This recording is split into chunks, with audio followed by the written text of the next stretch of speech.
Okay, I'm not gonna lie. I'm not sure for which event I'm more excited about. Jujutsu Kaisen Season 3 or the new Jujutsu Kaisen spin-off manga that, well, let's just say it brought Lobotomy Kaisen back. Better than ever. The sure thing, however, is that the hype is back on for sure, and the Culling Game arc will be insane to watch week in and week out. But do you recall or even understand the fights that took place in this arc? Well, today, we'll explain all 16 fights that happened during the Culling Game arc. And let me just tell you, each fight gets more exciting and more hype than the previous one. And for the final battle, well, it will obviously have to be Sukuna against someone. But who and why? You'll see when we reach that point. Before that, a few quick words on what exactly the Culling Game really is, so you better understand how this works and the circumstances that brought us here. You see, the Culling Game is the most unprecedented act of jujutsu terrorism ever enacted. The conflict immediately follows the Shibuya incident and is orchestrated by Kenjaku with the goal of evolving humanity by optimizing cursed energy. The game functions as a lethal battle royale where players kill one another with jujutsu. Players must adhere to the strict rules of this game and fight across 10 barrier colonies that form a line down Japan. And what are those rules, you may ask? Well, here's how the Culling Game works. Imagine you walk through one of those colonies. Boom! You're instantly a player as long as you accept the terms presented to you by the Shikigami of the game. Players earn points by killing others, with non-sorcerers worth 1 point and sorcerers worth 5 points. Players can spend 100 points to negotiate the addition of new rules with the Game Master, provided they don't have a lasting negative effect. A player's curse technique is removed if their score remains unchanged for 19 days. According to Master Tengen, the Culling Game uses the player's cursed energy and the barriers for a ritual that prepares the humans of Japan for the merger. Through this custom, Master Tengen can be forced to merge with the humans of Japan and, quote, convey them to the other side. In order to perform such a ritual, Kenjaku has undertaken specific binding vows, one of them being that he is not the Game Master. This works against Megumi's group because killing Kenjaku will not end the game. The Culling Game will continue until all the players are dead, and its rules ensure that nothing can interrupt the ritual. So, with that being said, let's now see all 16 battles that take place during the Culling Game. The first of which is Yuji Itadori versus Haba and Hanyu. You see, Hanyu and her partner target players who are new to the colony, and they make Rin Amai serve as their lookout. Rin's job is to signal them whenever someone enters the area via the unofficial rule that transports new players to one of 9 locations by dropping them from the sky. When Megumi and Yuji enter the first colony barrier, they're immediately separated and sent in 2 different locations. As Yuji falls from the sky, Hanyu flies at high speed using her airplane hair curse technique and rams headfirst into Yuji. She hits him with enough velocity to drive him straight through 2 high-rise buildings. While that attack would have pulverized most new players, Yuji is mostly unscathed. Yuji manages to land on his feet and takes his battle stance. Hanyu quickly realizes that Yuji is going to be a tough opponent and calls her partner to her side. Oh yeah, Yuji is a tough opponent, all right. Yuji simply launches a rock directly into Hanyu's lower abdomen. It strikes the left side of her stomach, leaving a severe bruise. Despite it being such a simple attack, it's more than enough to make Hanyu fall to her defeat. Haba arrives moments later. Similar to Hanyu, his curse technique has warped his hair into a helicopter propeller. He flies over Yuji and expresses his displeasure by crushing his walkie-talkie. Yuji immediately throws another rock, but this time his opponent acts quickly and blocks it with his propeller. Yuji uses the distraction to close the distance, crushing Haba before leaping high into the air. He jumps high enough to grab Haba's leg with a solid enough grip to drag him down the side of a building. Haba experiences firsthand that Yuji's physical abilities are astounding, but he manages to avoid major damage. Yuji jumps through a window into the lower floors of another building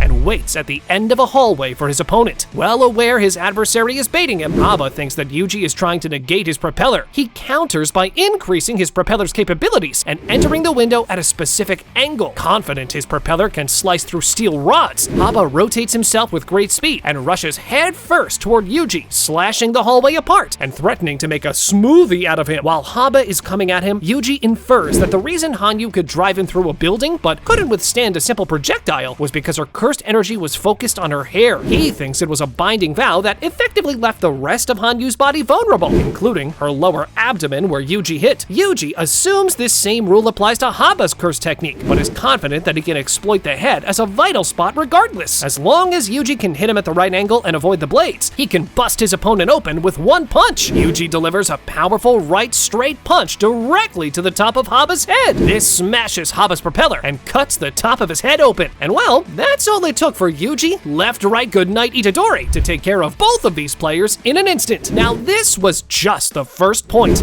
and we still have 15 points left to analyze. Like this video, subscribe to the channel, and let's keep going. The second battle we see in the Culling game is, of course, Yuji Itadori versus Hiromi Higuruma. You see, Yuji's initial introduction to Higuruma is to find him lying fully clothed in a bathtub filled with water. When Itadori proposes the two of them work together by letting Itadori use his points in order to establish a new rule that would allow the players to transfer points between each other, Higuruma declines. Yuji wanted this in order to bypass the rule, saying that if the points of a player do not change within a time period, that player dies. Once Higuruma declined, Yuji decides to get aggressive and demands Higuruma let him use his points. Higuruma defiantly steps out of the bathtub and summons his Judgman Shikigami to his side, and thus the battle officially begins. Higuruma fights using his domain expansion, Idle Death Gamble, which functions as a courtroom. Inside, Judgman, aka his Shikigami, automatically judges an alleged crime. If the accused is found guilty, Higuruma can either confiscate their curse technique or issue the death penalty using his weapon, the Executioner Sword, which kills with one strike, regardless of durability. In Yuji's case, Judgman accuses him of entering an adult-only store while underage a few years ago. Yuji tries to argue he had no way to earn an innocent verdict, but Higuruma reiterates that the photo evidence only showed Yuji at the cash exchange. But well, let's just say the evidence proved otherwise. The penalty was confiscation of cursed energy. But well, even without cursed energy, Yuji is, as we know, built different. So, the hits of Higuruma that normally take one to defeat his opponent leave Yuji barely unharmed. Yuji then remembers that as long as he did not plead guilty, he is allowed for a retrial. So, that's what happens. But now, well, he's accused of an even worse crime, mass murder during the Shibuya incident. Unlike the first case, though, that Yuji tried to escape. Even though his crime was a very minor one, Yuji pleads guilty this time, accepting responsibility despite not being in control, since Sukuna was the one who caused the deaths. Because of the guilty plea, Judgman grants Higuruma the Executioner Sword along with the death penalty. Despite being at a disadvantage, aka no curse technique, and facing an instant kill weapon, Yuji fights using only his physical strength, reflexes, and martial skill. Higuruma proves highly capable as well, matching Yuji's speed and adapting to his attacks. However, Yuji's resolve and honesty affect Higuruma. He notices Yuji's sincere remorse and realizes Yuji's circumstances during Shibuya were not entirely his fault. Higuruma cancels his domain expansion and relinquishes the Executioner Sword, effectively ending the fight. Higuruma then willingly transfers his 100 points to Yuji so he can add a new rule to the Culling game, aligning with Yuji's goal of saving others. Megumi Fushiguro versus Reggie Stars Group is next. You see, after entering the Tokyo No. 1 colony, Megumi searches for Higuruma for the same reason that Yuji was, but instead encounters Remy, who lures him into a trap set by Reggie Star and his allies. Reggie's group operates like opportunistic hunters, ambushing other players to steal their points and treasures. Reggie tries to recruit Megumi and asks how much he knows about the Culling game. Refraining from mentioning Tengen, Megumi replies that it's a ritual for taking Japanese people to the other side so they're no longer human. Megumi asks if Reggie's group's point total is at least 100, which Reggie confirms. Megumi reveals a new rule will be added to the Culling game that allows players to give each other points. He demands that Reggie and his allies hand over all their points and states that only then will he consider joining them. Reggie declares that the negotiation has broken down and signals an ambush to begin. Megumi is faced against Reggie, a curse technique user that uses curse technique based on receipts. Anything he has a receipt for, he can materialize, from weapons to vehicles to liquids. Highly strategic, he uses his technique to create terrain advantages, weapons, or even items like umbrellas, oil, or knives. Chizuru Hari now, well, his curse technique enhances his physicality, all while using surprise ambush tactics. However, he doesn't really get all that much screen time since Megumi takes him out promptly. Then we have Iori, who uses his own body parts as explosives. He can detach teeth or fingers, throw them, and they explode after a short delay. And of course, there's Remy too, where her curse technique manifests a giant scorpion tail from her head or hair, able to stab or sting enemies. She acts as bait to lure Megumi, and yet Megumi, well, he takes on all of them. When Megumi realizes Remy had lured him into an ambush, well, she's the first that has to go. When she tries to attack with her scorpion hair, he easily counters, pins her down, and essentially removes her from the fight. Hari tries to ambush Megumi from behind, but Megumi uses his shadows to throw him off a building, then summons Nue, which dive bombs Hari with electricity midair. Finally, while riding Nue, Megumi mounts Hari during the fall and repeatedly slashes him with a blade, finishing him off and eliminating him from the Culling game. Hazenoki uses his detachable body parts as bombs, keeping Megumi at range. Megumi counters by staying mobile with Divine Dog Totality, Nue, and Max Elephant, disrupting Hazenoki's rhythm. Hazenoki ultimately retreats from the fight after Takaba intervenes and breaks Reggie's control of the battlefield. Megumi never outright kills him, but neutralizes his advantage. Here we have the fourth battle, Megumi against Reggie. After Hari's defeat and Hazenoki's retreat, Megumi lures Reggie into a gymnasium, where it's basically a confined, closed space, where Reggie's receipt technique is less effective. Using Max Elephant to flood the area and shadow manipulation to create diversions, Megumi forces Reggie into a close quarters exchange. Megumi overwhelms Reggie, and Reggie dies when Megumi pulls him into his own shadows and crushes him under the weight of his summoned Shikigami. Naturally, here we have to talk about Fumihiko Takaba versus Iori Hazenoki next. We won't talk a lot about this since it was a pretty quick fight, but the essence of what happened is this. You see, Takaba's curse technique is one of the most bizarre and potentially even broken curse techniques in Jujutsu Kaisen. The curse technique is basically comedian. Anything Takaba imagines as funny, or anything he finds genuinely humorous, becomes reality within the framework of his curse technique. If he can picture a gag and sincerely believe it's funny, the effect manifests physically in the real world. He must believe the scenario or gag is funny though. The event is tied to his intent and imagination, meaning no belief equals no manifestation. It operates automatically,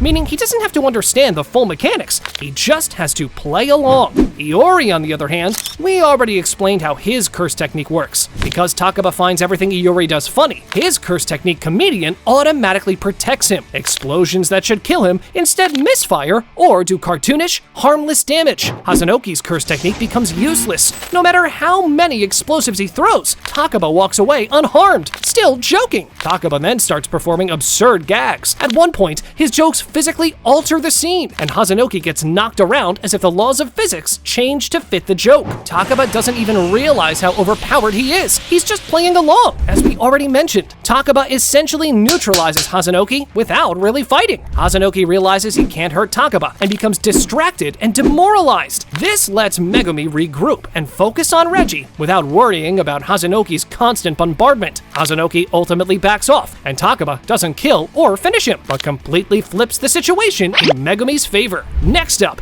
the GOAT Hakari makes his debut in the Culling Game arc as well. Hakari against Charles is about to start. This takes place in the Tokyo No. 2 colony. Kinji Hakari is separated from Panda upon entering the barrier to the Tokyo No. 2 colony. He ends up in an amusement park with a functioning Ferris wheel, where he agrees to ride the attraction with Charles Bernard. Charles is an aspiring manga creator, and while Hakari has a more optimistic outlook on the future, believing he could take a girl back to this amusement park, Charles needs a reason to fight. He wants to have a positive reason to hurt someone the same way manga characters do, and asks Hakari to make him hate him so bad he would want to kill him. Hakari obliges by insulting Charles and his manga aspirations while provoking a fight. These words strike a chord with Charles, and he sheds tears and asks why Hakari would say such hurtful words before attacking him. Charles wields the G-War staff, a long spear with a manga panel tip. His curse technique lets him see ahead a few seconds by projecting future panels of his opponent's movements. This gives him a big early advantage. He can anticipate Hakari's attacks and counter before they land. Hakari isn't phased. He blitzes Charles with aggressive boxing-style close combat, forcing him to keep blocking and retreating. Even with precognition,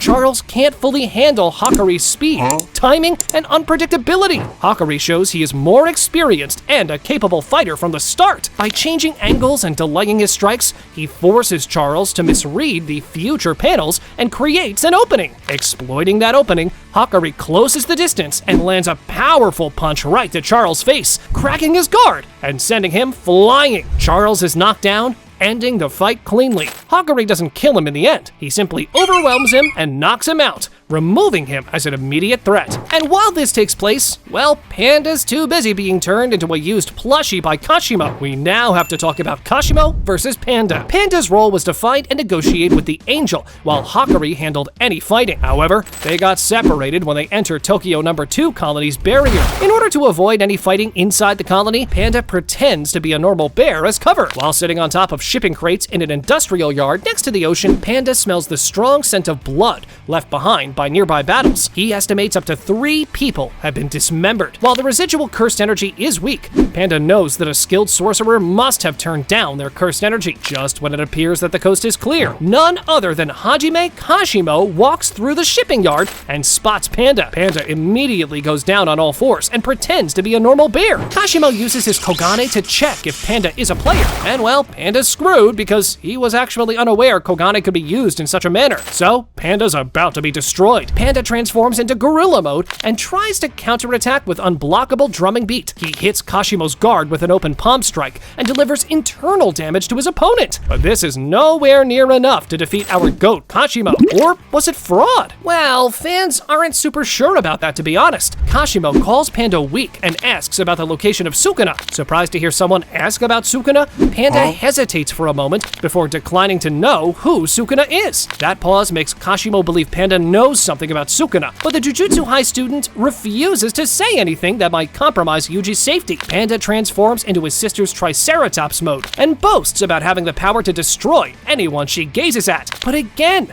this is not enough. Panda is destroyed to the point that only his head remains. Thankfully, because Panda is a cursed corpse, this means he's not dead yet. Thankfully for Panda, Hakari appears at the last moment and jokingly asks him if he lost some weight. Well, duh! Only his head is left. And now, the fight you've been waiting for. And honestly, one of my favorite ones as well. Hakari versus Kashimo. The moment Kashimo lays his eyes on Hakari, well, it's an instant on-site duel. Hakari activates his domain expansion immediately. His domain is themed like a pachinko machine. Hitting a jackpot automatically activates his curse technique, Idle Death Gamble. Every time it hits a jackpot, his body receives infinite cursed energy and automatic reverse curse technique healing, effectively granting him instant regeneration. Even fatal wounds heal in a split second. This state lasts for 4 minutes and 11 seconds. Kashimo opens with devastating lightning strikes and staff attacks, blasting huge chunks out of Hakari's body. But Hakari heals them almost as soon as they land. Kashimo even manages to blow Hakari's head off at one point, only for Hakari's curse technique to regenerate it within seconds. Hakari's goal is to keep the jackpot loop going so his domain reopens automatically. Each time Kashimo kills or maims him, Hakari buys enough time to trigger another jackpot, effectively creating more immortality cycles. Kashimo prepares his one-time curse technique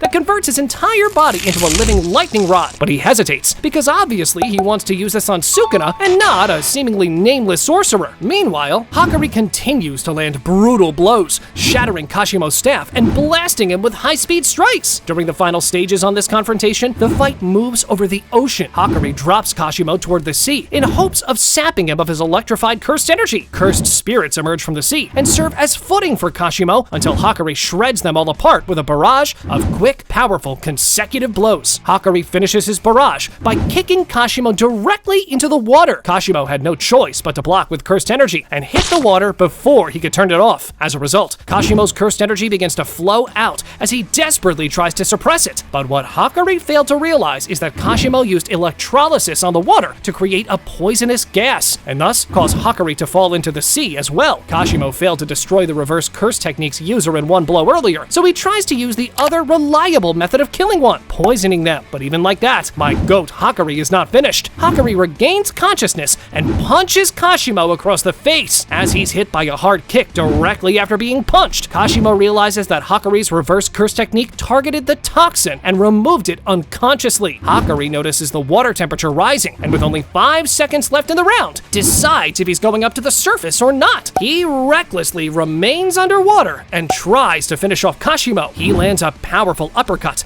but Kashimo grabs onto Hakari's left arm and then discharges his remaining cursed energy to create a large steam explosion. After the explosion, Kashimo swims up to the surface. He's out of cursed energy, but he believes that he's won and Hakari is dead. However, Hakari emerges from the water and lands another right hook across his opponent's face, finally defeating Kashimo. Hakari won, but he acknowledges that Kashimo was holding back, as he could still use his one-time curse technique, but chose not to. Yuta Okotsu versus Dhruv and Kurourushi is next. Yuta's primary ability is to copy other curse techniques after seeing them in action, something extremely rare in Jujutsu Kaisen. Unlike Mimiko or others who imitate superficially, Yuta can duplicate the entire technique, including complex ones like cursed speech or Shikigami summoning, as long as conditions are satisfied. He has enormous cursed energy reserves, rivaling or exceeding even special grades. This lets him heal himself and others with reverse curse technique and maintain multiple copied abilities at once. After fully laying Rika's soul to rest, Yuta still retains a manifestation called Rika, a cursed spirit that basically works as a construct that acts as an external storage and amplifier for his cursed energy and copied abilities. He can channel his techniques through her for overwhelming attacks. Yuta is also highly skilled with his katana, combining melee strikes with cursed energy reinforcement for devastating power. Dhruv, on the other hand, is a 91-year-old reincarnated reincarnated sorcerer who uses a ritual-type curse technique to summon 4 insect-like Shikigami based on the Azure Dragon, White Tiger, Vermilion Bird, and Black Tortoise. Dhruv unleashes his 4 Shikigami to establish control over the city. They immediately start warping the environment and attacking civilians and players alike. Yuta, recognizing the threat, steps in and uses his speed and cursed energy control to engage the Shikigami head-on. Rika helps neutralize the area effect by tanking attacks and binding the creatures. Instead of going directly for Dhruv, Yuta destroys the Shikigami one by one, disrupting Dhruv's curse network. Because Dhruv's technique relies on all 4 beasts to stabilize his barrier, losing them leaves him exposed. Once the Shikigami are gone, Yuta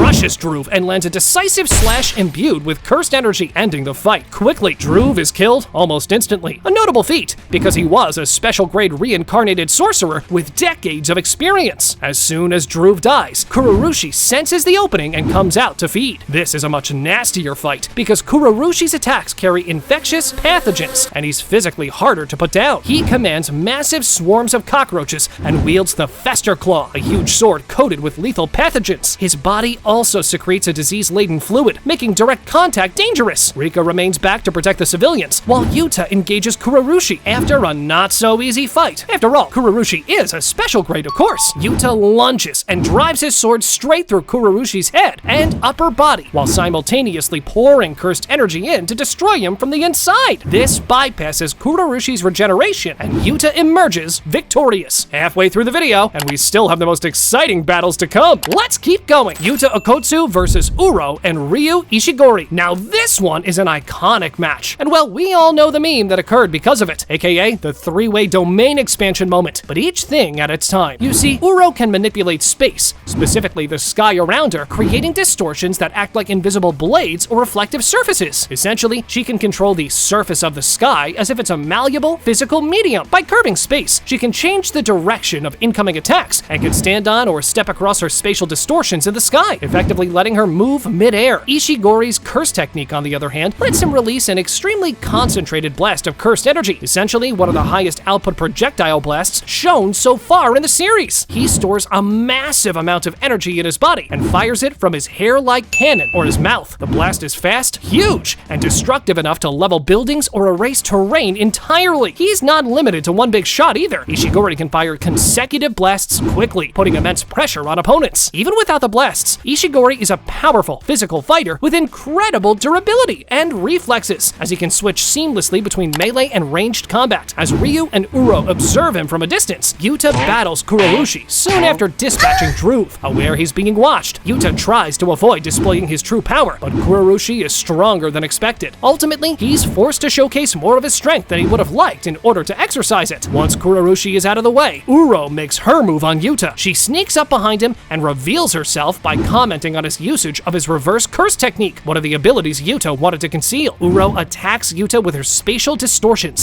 slicing and redirecting his strikes. At the same time, Ishigori fires his devastating granite blasts from long range. Yuta dodges, blocks with Rika, and gauges their abilities while trying to conserve energy. And my goat was blocking both of them while even holding back. Yuta lets Rika manifest fully, giving him enhanced defense and extra hands for weapons. However, the climax is yet to come. The 3 of them decide to open their domains. The result? A 3-way domain expansion clash. The overlapping domains, however, cancel out each other's guaranteed hit function, resulting in them all coming apart before they're fully formed. Rika, however, is blasted away, and thus Yuta is facing against Ryu for the time being alone. Yuta proceeds to copy Takako Uro's technique, briefly to counter her sky manipulation, and then fights Uro up close, while simultaneously fending off Ishigori's blasts. He lures Ishigori into closer combat, reducing the advantage of long-range beams, and uses Rika to tank hits and restrain one opponent while he attacks the other. Uro tries to finish Yuta, but gets countered and incapacitated when Yuta turns her own spatial technique against her. With Uro neutralized, Yuta goes one-on-one with Ishigori. Ishigori fires his strongest granite blast at point-blank range, but Yuta withstands it using Rika and his reverse cursed energy healing, then closes in and starts overpowering him. Yuta asks for the points, which he takes, since the new edition of the rule by Yuji is already implemented by this point. Yuta totals 190 points in the Culling game after the point transfers, also including points gained from eliminating Dhruv and Kurourushi. Next, it's Maki and Noritoshi Kamo against Naoya Zenin. When it comes to Maki, after losing her twin sister Mai and the destruction of the Zenin clan, Maki Maki's body becomes essentially like Toji Fushigaro's. Zero cursed energy, but superhuman physical ability, speed, and reflexes. That's because the heavenly restriction that applied in her was, in a way, blocked, because her twin sister was actually using cursed technique. Once her sister was removed from the ritual, Maki was finally capable of receiving the benefits of this heavenly restriction. In exchange for no cursed energy, she is now a monster in terms of physical capabilities. She can sense and cut cursed spirits directly and wield special grade cursed tools with deadly precision, and she's basically a walking anti-sorcerer weapon. Noritoshi Kamo's cursed technique now is blood manipulation. He controls his own blood to form projectiles, weapons, or reinforce his body. He can shoot high-speed piercing blood beams, create flowing red scale, and form blood weapons. And even though his technique is versatile, it costs him stamina and blood loss. Naoya now inherited her father's innate technique, allowing him to turn 1 second into 24 frames and trace a predetermined set of movements using his field of view as the angle of view. While the technique is active, anything touched by Naoya's palm must abide by the technique's 24 frames per second rule, or they are frozen for 1 second inside an animated frame. Worse, however, is that Naoya returns in Culling Game as a cursed spirit. You see, prior to the Culling Game, well, let's just say that Maki punched him to death, and because she used no cursed energy in her attacks, Naoya was reanimated as a cursed spirit. And, well, I'm gonna be honest, I don't feel that Gege giving this guy this design for his cursed spirit was random. Yeah, boy. I mean, the guy was known for hating women, so I guess Gege was probably trying to send a message there. But anyway, Maki and Noritoshi encounter Naoya, now reborn as a cursed spirit, who immediately attacks them out of hatred. Noritoshi uses blood manipulation to fire long-range piercing blood shots, trying to restrain Naoya's movement. Maki rushes in for melee combat with her new body, using cursed tools to slash at Naoya, but none of them is actually really effective. After taking some damage, Naoya's cursed spirit body metamorphosizes, gaining a faster, more powerful body. Noritoshi gets severely injured despite using his strongest blood manipulation. Maki realizes she must adapt, and that's exactly what she does. She mirrors Toji's instincts, dodging Naoya's high-speed attacks almost on reflex alone. She is now, if not on the same level as Prime Toji, around that level for sure. With her zero cursed energy body, she's undetectable to Naoya's senses, which gives her an opening. Maki closes in at superhuman speed, predicting Naoya's frame-based movements, and using her cursed tool, she lands a critical slash that heavily wounds Naoya. But yet, this is not the end, because we now need to move on to round 2. We now have Maki Zenin, Hagane Daido, and Mio against Naoya Zenin. You see, Daido is a special case, as he fights without using cursed techniques, or even noticeable cursed energy. He's essentially the purest swordsman we've seen. Mio, on the other hand, has no standard cursed technique, but his entire power centers around a simple domain. It's called Simple Domain Sumo Ring. Once inside, the person entrapped and Mio must grapple under sumo rules. The domain also blocks or nullifies other cursed techniques while inside. Mio uses this to practice pure martial movement with opponents, improving their combat intuition. He uses this simple domain on Maki in order to further enhance her fighting capabilities and make her truly be up to Toji standards. With her now refined instincts from Mio and Daido's support, Maki reaches Toji-level combat awareness. She starts predicting Naoya's movements and moving just as fast. With all of them working together, Daido lands a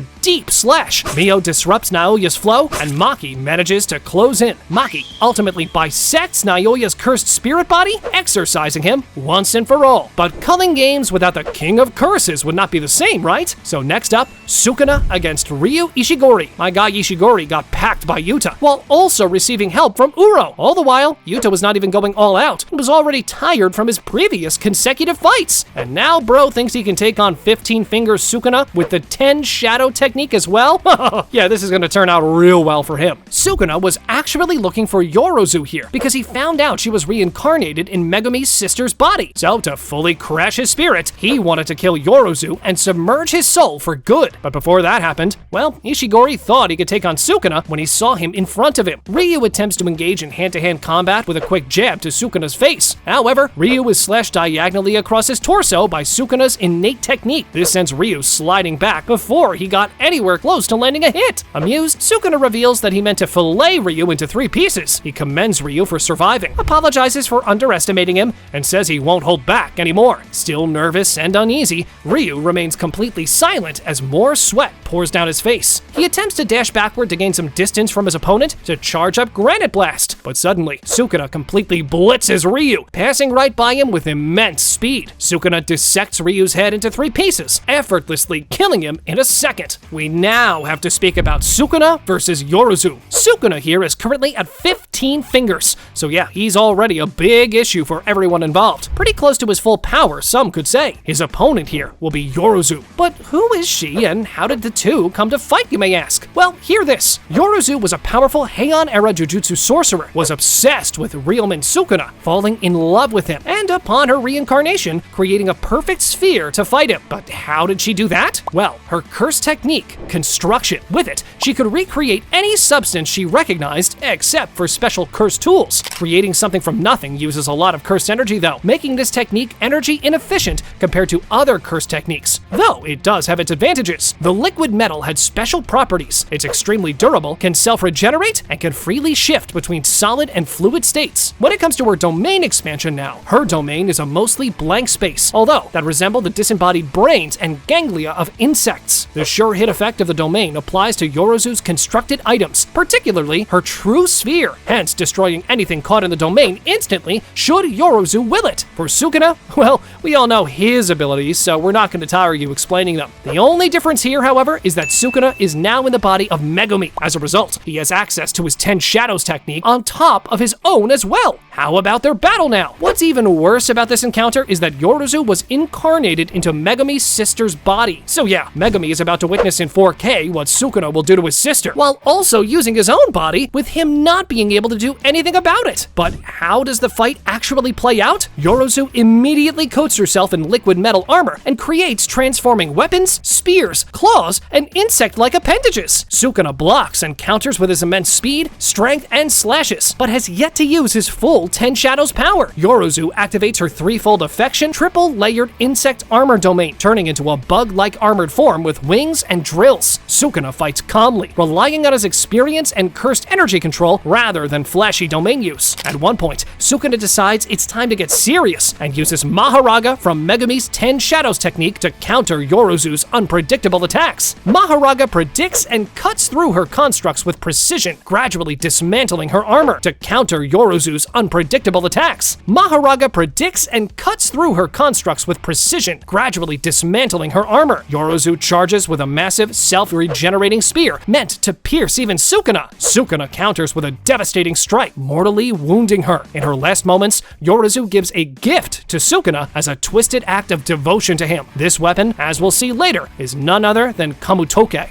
14 fights down, 2 more to go. And the next we have now is Yuki Tsukumo and Choso against Kenjaku. Yuki's innate technique allows her to grant virtual mass to herself and her Shikigami, Garuda. The mass added to Yuki and Garuda's attacks give them devastating destructive force, capable of effortlessly exercising a special grade curse. She's also able to utilize reverse curse technique to heal herself. Choso, on the other hand, has the same curse technique as Noritoshi Kamo we already explained. But unlike Kamo, Choso is even more powerful. The Kamo ancestor controlled by Kenjaku mixed his blood with the human and cursed spirit that resulted in the death painting wombs. This allowed Choso to inherit blood manipulation and train it to its fullest extent. Choso is a master, constantly using this technique to manipulate his own blood and utilizes it in nearly every facet of his combat arsenal. Kenjaku, on the other hand, here he's in control of Suguru Geto, and his cursed technique is, of course, cursed spirit manipulation. As the name implies, Suguru's technique allows him to control a bunch of cursed spirits. Dominated curses are absorbed into small black orbs that Suguru must ingest orally in order to use. If the difference in grade is more than 2 levels, Suguru can absorb a curse with no consequences. He's also able to absorb other sorcerers' curses as long as he kills the master first. But how did this fight come to be? Well, first of all, technically this fight takes place outside the barriers of the Culling Game, and the 3 combatants are not actually Culling Game players. But this fight does take place at the same time as the rest of the Culling Game fights, and it is